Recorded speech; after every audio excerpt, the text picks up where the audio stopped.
Ay, may pabigay. Ay, akita mo nilang dalawa. Ang cute. Ang cute ni Marco tsaka ni Yani Judes.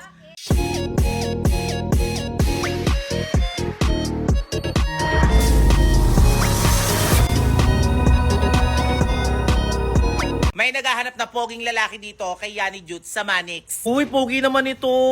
Mark, bakit? May hinahanap po kasi ako eh. Oo nga, si Yani Judes. Ba't hinahanap po daw si Yani Judes? May bibigay lang po sana ako. May bibigay ka? Ano, ayan? Bibigay mo kay Yani Judes yan? Ang cute naman. Bakit naman bibigyan mo si Yani Judes ng ganyan?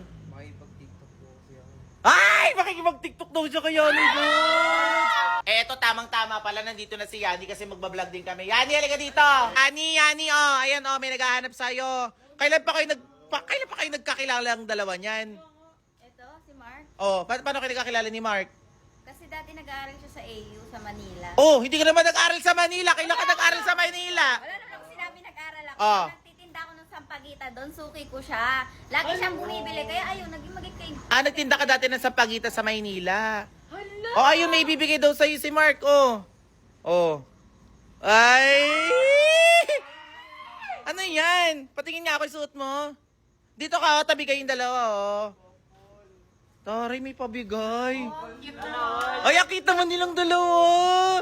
Ang cute. Ang cute ni Marco tsaka ni Yani Judes. Bakit daw? Anong meron? Ba't may paganito? Eh, pinabibigay daw ng mama niya sa'yo.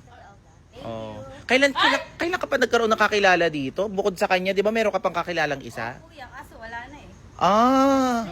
Eh, sabi ni Mark, magti-tiktok daw kayo. Tama ba, Mark? Magti-tiktok kayong dalawa? Pwede po. Okay lang naman po, wala naman problema. Grabe, napakasikat naman ni Yani Judes naman. Talaga naman. Ang dami pwedeng i-tiktok dito. Talagang napili mong i-tiktok pwede naman si Susie. Di ba? Pwede naman si Bahaw. O, di ba? O, sige na, mag-tiktok na kayong dalawa. O, bilisan nyo. Eee!